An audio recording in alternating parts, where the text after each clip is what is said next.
JPSC civil service है। अच्छा, पहले दिया आपने? सो उसमें मेरा 93rd रैंक आया था। इन्होंने सारे एग्जाम पास कर लिए। रैंक 226 है, कॉमर्स एंड अकाउंटिंग। हमारे इंटरव्यू के मेंटरशिप प्रोग्राम का एक बार हिस्सा है। कॉमर्स अकाउंटेंसी से बहुत कम बच्चे एग्जाम देते हैं, उनमें हालांकि सक्सेस रेट अच्छी होती है। आप सीए भी हैं, तो आमतौर पर कॉमर्स अकाउंटेंसी जो बच्चे सफल होते हैं, जनरली मैंने देखा है कि वो पहले सीए का एग्जाम पास करते हैं, उसके बाद आते हैं, क्योंकि सीए बनने के बाद वो एग्जाम के लिए काफ़ी कंट्रोल में आता है। तो सौरभ, आप भी बच्चों को अपना परिचय दें, थोड़ा सा बताएं कि इनको क्या सीखना चाहिए। करेंगे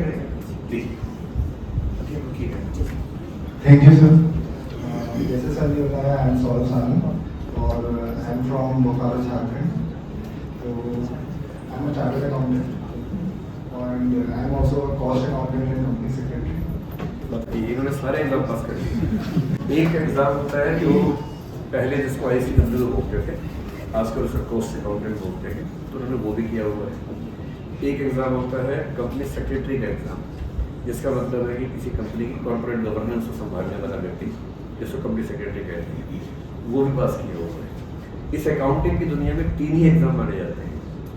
चार्टर्ड अकाउंटेंट, एक बार CFA आपने नहीं किया हुआ है, वो कर लेना इस बीच में जब वो होता है चार्टर्ड फाइनेंशियल एनालिस्ट। तो 4 एग्जाम होते हैं, उनमें 3 ये पास कर चुके हैं। कंपनी सेक्रेटरी भी है, कॉस्ट अकाउंटेंट भी है और चार्टर्ड अकाउंटेंट भी है। ये मजाक नहीं है, बहुत बड़ी बात होती है।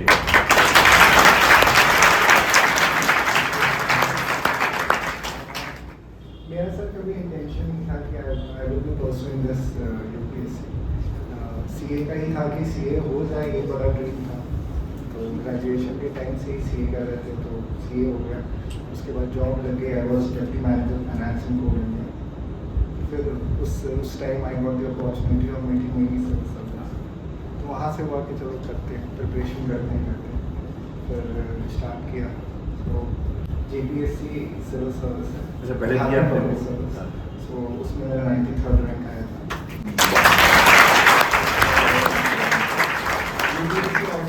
Examination for Indian cost account service.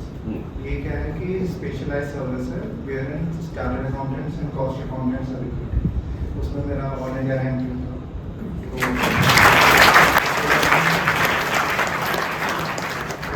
Assistant director in TG audit, central board of indirect taxes and customs, जो GST एंड कस्टम्स को डील करता है, एंड पोस्टल।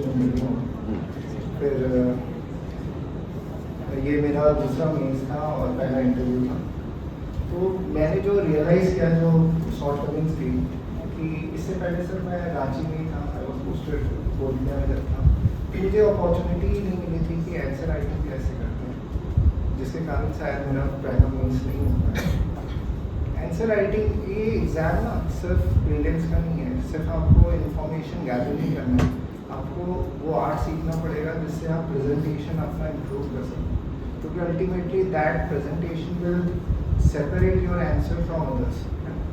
तो आपको वो आर्ट तो पक्का सीखना है। तो होपफुली सर क्या हुआ कि हम ट्रेनिंग में थे ICOS की, तो वहाँ पे बाकी जो अकाउंटिंग सर्विसेज के वो भी तैयारी कर रहे थे। I was not keen to give prelims this time, मेरा था ही नहीं, मैंने सोचा चलो छोड़ो, बट सब पढ़ रहे थे बच्चे, तो मैंने बोला चलो मैं भी कर लेता हूँ। हो गया, प्रीलिम्स हो गया। फिर बाय गॉड्स ग्रेस मुझे अपॉर्चुनिटी मिली मेंटर्स के साथ एसोसिएट होने की। मेहनत किया कि कैसे आंसर राइटिंग इम्प्रूव करना है। कॉमर्स एंड अकाउंटेंसी CA के लिए आसान है, बट उसमें क्या है, 2 पेपर्स होते हैं। पहला पेपर जो पेपर 1 है वो तो आपके CA का सिलेबस है, बट पेपर 2 जो सिलेबस है वो organisation theory, organisation behaviour, HRM, more और लेस वो मैनेजमेंट स्टडीज़ के लिए है। तो वो आपको प्रिपेयर करना ही पड़ता है। तो होपफुली इस बार, और सबसे बड़ी दिक्कत कॉमर्स एंड अकाउंटेंसी में ये है कि कोई past year question solve question papers नहीं, या सिर्फ ऐसा कुछ टेस्ट पेपर्स नहीं है, जैसे बाकी अदर ऑप्शन सब्जेक्ट्स में आपको इजीली एक्सेसिबल होता है। तो बट होपफुली इस बार मिल गया था मुझे आज 35 ईयर्स के। तो आई थिंक वो मेहनत आप जब कर लोगे मेंस आंसर राइटिंग का, तो क्योंकि ये गेम ही मेंस का है, प्रीलिम्स तो ठीक है बट आंसर राइटिंग, और आंसर राइटिंग भी यूपीएससी जो व्हाट आई हैव रियलाइज कि एक पैटर्न है, सर बताते भी होंगे कि एक इंट्रोडक्शन, बॉडी, कंक्लूजन, आपको बीच में डायग्राम्स, चार्ट्स, अभी हम वही पढ़ रहे हैं, कुछ डायग्राम्स आने वाले हैं इसमें। वही समझ रहे हैं। मतलब ये तो एक बेसिक है, और कंक्लूजन तो हर क्वेश्चन में आंसर्स में लिखना है। ये 8 जब आप सीख लोगे ना तो ऑब्वियसली आपका जो है ये मार्क्स है वो इंक्रीज हो जाएंगे और उससे सिलेक्शन हो जाएगा। तो आपको 226 रैंक पे आईपीएस क्वेश्चंस क्या आती आई गेस फिर आई गेस